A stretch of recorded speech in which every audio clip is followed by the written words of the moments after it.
வாழ்க வையகம், வாழ்க வளமுடன். வாழ்க்கை மலர்கள்.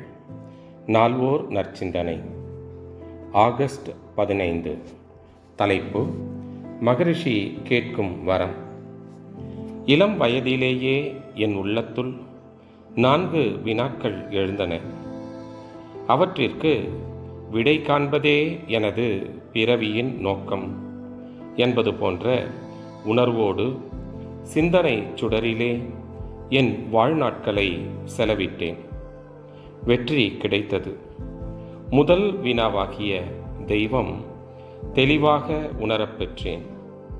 அது எல்லா பொருள்களிலும் எல்லா உயிர்களிடத்திலும் அறிவுமயமாக ஒளிவிட்டு கொண்டிருக்கும் உண்மையை உணர்ந்து கொண்டேன்.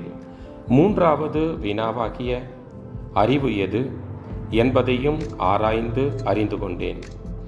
உண்மையிலேயே விஞ்ஞான அறிவு வளர்ச்சி பெற்ற இக்காலத்தில் பொருட்கள் நிரவி வராமல் தேங்கியும், அவசியமற்ற பொருட்கள் பெருக்கமும், அவசியமான பொருட்கள் மீது அலட்சியமும் ஏற்பட்டு பொருள் வறுமை போன்ற ஒரு மயக்க நிலை உருவாகி நிலைத்து வருகிறது என உணர்ந்து கொண்டேன். இந்த தெய்வீக உணர்வின் அடிப்படையில்தான் கர்மயோகம் என்ற உலக சமயம் எனது உள்ளத்திலிருந்து உருவாகியது.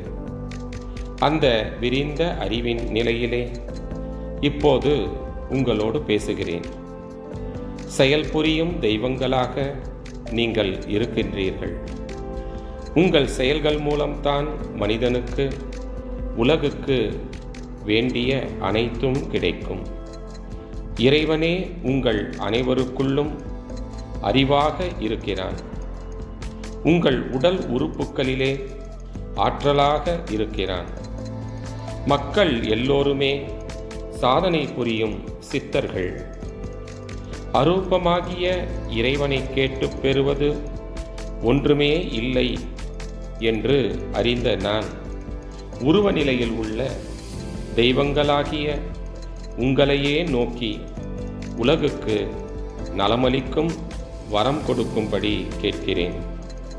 உருவத்தோடு செயலாற்றி விளைவு பெறும் அறிவாற்றலோடு உள்ள நம்மிடையே உலகத்தையும் ஒப்புவித்துவிட்டு அரூப நிலையில் உள்ள இறைவன் ஏதுமற்றவனாகி நிற்கிறான். இனி அவனை கேட்பதில் பயனில்லை. அப்படி கேட்டுக்கொண்டிருந்தால் காலமும் முயற்சியுமே வீணாகும். எனவே நான் மக்களை நோக்கியே கேட்கிறேன். உங்கள் அனைவருக்கும் இன்றியமையாத தேவையை நாமே தக்கபடி செயலாற்றி பெற்றுக்கொள்வோம். அருட்தந்தை. வாழ்க வளமுடன்.